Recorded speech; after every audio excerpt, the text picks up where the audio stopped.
Donc, Yechol Mirosh Chodesh. On va expliquer ça.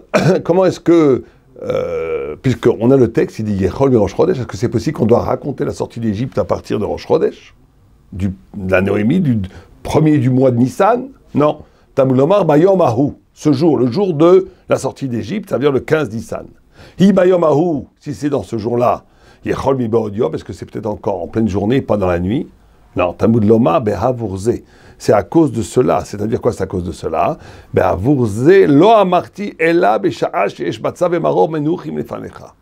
La mitzvah de parler, de dire, de raconter la sortie d'Égypte, ce n'est que quand il y a devant nous la matzah, l'obligation de manger la matzah et le maror, qui sont le soir, la nuit, puisque c'est lié au Korban Pessah.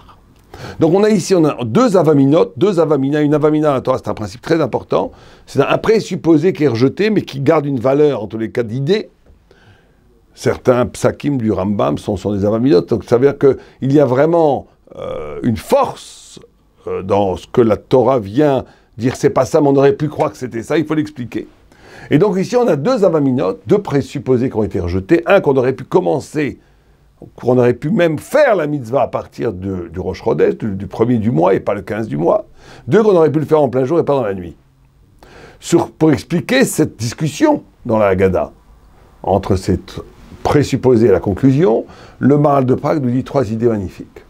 Le Maharal, il dit d'abord, il commence comme ça, il dit « Gvar biarnu, she geulatam aïta bebadrega kdosha elokit, alaït, she le malaminazman » Il dit, la notion de liberté qui est la quintessence du mois de Pessah, qui est en réalité la quintessence du mois de Nissan, puisque le mois de Nissan, c'est le mois du printemps, c'est le mois de la liberté absolue, de la vie qui est clos, du chesed.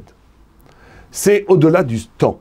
C'est mi-ever azman, c'est les malami azman, c'est au-delà du temps. Donc on a ici une délivrance, la notion de délivrance ne s'inscrit que quand une personne est capable de se lier à une réalité qui ne dépend pas du chronomètre, qui ne dépend pas du temps qui va comme il va, qui est capable de se lier à ce qu'on appelle l'éternité. C'est la première dimension, en vérité, de Pessah, puisque Pessah, c'est la zrizout, cette midade du mois de Pessah, c'est la zrizout, c'est-à-dire le zèle, mais le zèle compris, non pas comme mouvement rapide du corps, mais comme possibilité de briser une aliénation, un déterminisme temporel, pour se connecter avec une notion qui s'appelle l'éternité, ou plus précisément, l'instant d'éternité. Vivre un instant qui, dans cet instant-là, focalise la totalité du sens, et dont l'instant, dont la respiration du moment, ne dépend pas du temps qui va un après l'autre, mais qui est quelque chose d'éternel, de vrai, d'une palpitation, d'un regard de Dieu, qui est en soi, qui ne dépend pas d'un procédural, d'un processus. Et donc, dans ce cas-là, il te dit, le mois de Nissan, c'est le mois de la liberté. Dieu a créé le mois de Nissan. Et donc, on aurait pu croire qu'on commence au début. Et justement, ne pas graver une date, ne pas faire une correspondance entre la fête de Pessah et l'événement historique de la sortie d'Égypte. Et ça, c'est très important. C'est le premier fondement de Pessah. La première idée qu'il dit.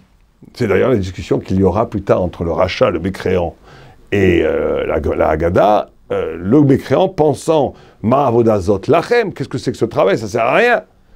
Ça veut dire, qu'est-ce qu'il dit? Le Beth Halevi explique, on commémore la sortie d'Égypte déjà depuis des milliers d'années, ça suffit. On pourrait passer à autre chose. C'est-à-dire que lui, le rachat, il pense que la fête est le produit de l'histoire, de l'événement historique. On lui répond, c'est le contraire. Be'avourze, comme la même expression ici. C'est pour cela que Dieu nous a sortis d'Égypte. On ne fête pas la fête de Pessah parce qu'on est sorti d'Égypte. On sort d'Égypte. L'événement historique de la sortie d'Égypte est porté par un cadre métaphysique, par quelque chose d'essentiel, de beaucoup plus ancien, d'originel, qu'est la liberté, le concept de liberté, qui s'incarne dans l'histoire de la sortie d'Égypte. Et donc ce retournement du temps, il est essentiel. Ce retournement du temps est tellement essentiel que la Haggadah pense qu'on aurait pu faire Pessah, pas lié à la date historique de Pessah, parce que ce n'est pas ça le plus important. Ce qui est important, c'est la métaphysique de Pessah. Cette inscription dans le temps spirituel de la liberté qu'est le mois de Nissan. Et on aurait dû commencer au début de Nissan. Et donc, on aurait pu croire à ce moment-là qu'on commençait à enchaîner. On te dit non.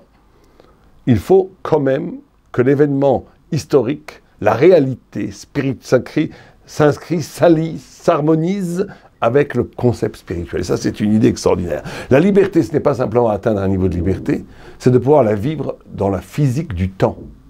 On échappe au temps pour revenir au temps. D'ailleurs, la première chose qu'on fait après ça, c'est de compter le temps avec le Homer. Bon, ça, on n'a pas le temps d'en parler ici, mais la vraie liberté, c'est quand tu t'affranchis de quelque chose pour renouer avec la même chose. Quand tu t'affranchis d'un temps qui t'empêche d'être libre, ce n'est pas pour échapper à la temporalité, mais pour la réinvestir de façon libre. Et donc, on te dit, colle avec l'instant de la libération qui est le 15. C'est la première idée qu'il donne. La deuxième idée qu'il donne, c'est extraordinaire, il te dit, dans Rosh Chodesh, il y a une idée du temps qui ne dépend de rien. Rosh Chodesh, c'est quelque chose de nouveau. Quelque chose de nouveau. Or, il y aurait peut-être dans Rosh Chodesh une dimension de liberté dans le début du mois, qui n'est pas la suite de quelque chose, qui est quelque chose d'absolument nouveau. Il te dit, Rosh Chodesh, Rishon ou Lachem, ve mize mucha shegulat tluya berosh Chodesh, berega Rishon she'en shayach od bo tziruf, ve'emshech hazman. Dit le Maharal qu'il y a dans Rosh Chodesh quelque chose d'absolument nouveau. Donc ça nous apprend que Pessah, c'est pas juste se rappeler, c'est de renaître. C'est de renaître à une dimension. La vie elle-même possède, et c'est le secret du Rosh Chodesh, une possibilité de renouvellement absolu.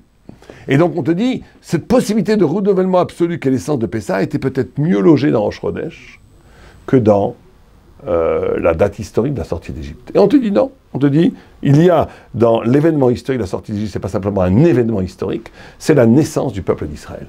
C'est l'essence de la naissance du peuple d'Israël. Et la troisième idée, on va faire vite, que dit le Maharal, c'est par rapport, pourquoi est-ce qu'effectivement, parce que c'est au moment où la matzah et le maror est devant toi. Et là, on a une idée de liberté extraordinaire. C'est vrai que Rosh Chodesh, le temps de la libération, métaphysiquement, ce qui est véritablement à l'origine de notre liberté, c'est le début du mois de Nissan. Et il dit que le mois de Nissan, Rosh Chodesh Nissan, c'est les brachot que Yaakov a reçus de Yitzhak. Le Rosh Chodesh Nissan, c'est le temps de la Géoula, c'est le temps du Mashiach. Le Rosh Chodesh Nissan, c'est un temps d'une puissance libératrice infinie, plus forte que le 15 Nissan. Mais il y a le côté que, d'un point de vue pour nous existentiel, la matzah et le maror sont des aliments qui libèrent la parole. Et là, c'est une idée fabuleuse de Pessah. La liberté n'est liberté que si elle est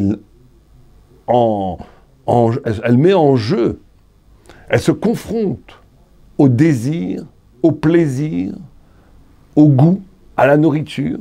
Lechem oni sheonim dvarim arbe, c'est-à-dire la matzah est un pain qui n'a rien, qui est absolument, comme dit Lechem oni de Maharal, il dit, elle est dépouillée de tout, que de l'eau et de la farine, rien. C'est l'essence de l'essence. Elle n'est riche de rien, elle n'est riche que d'elle-même. La liberté, c'est d'être soi-même. Or, ce rapport à la nourriture va ouvrir le goût de la mitzvah, va ouvrir des perspectives de compréhension et de liberté qui seraient impossibles si elles étaient que métaphysiques.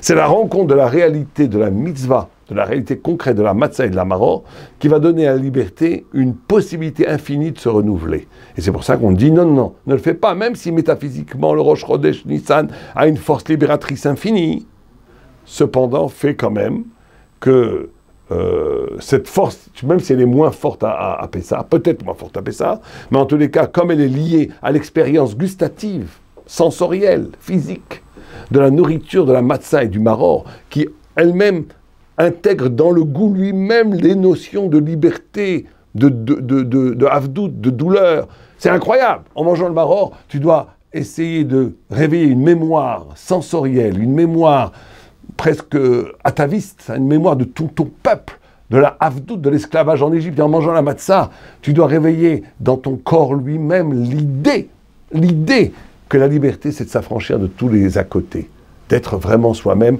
dans la pureté de la ligne. Il compare le Maharal de Prague, la matzah, à une sorte de tsura mouvdelet, une forme séparée, comme une secoupe volante, comme quelque chose qui est le signe, la trace de l'infini, qui n'a besoin de rien d'autre. Mais ça, tu ne peux échapper au déterminisme, au carcan du sérel, de l'esprit, de l'intellect, qui est merveilleux, mais qui est limité par la force de l'idée elle-même, par l'expérience physique d'un rapport à la mitzvah, qui, elle, fait exploser, ou plutôt ouvre des horizons d'intelligence, des horizons de spiritualité, de Gdusha, infinis. Et c'est pareil avec l'histoire du jour et de la nuit. Le jour et la nuit, le jour, il y a une sorte d'évidence du monde. Ben, il faut que cette évidence du monde s'éteigne, s'éclipse, s'efface, pour faire apparaître l'essence de l'essence, ce qui est caché. Et le soir de Pessah, c'est un soir de liberté absolue, et on commence, dès le début, on te dit la relation au temps, la relation à toi-même, la relation aux autres, la relation aux nourritures, sont des portes, des clés, des rampes de lumière qui te font atteindre un rapport à Dieu qui est lui-même la respiration la plus profonde de la vraie liberté. Allez, va y aller, nous. Chag Sameach.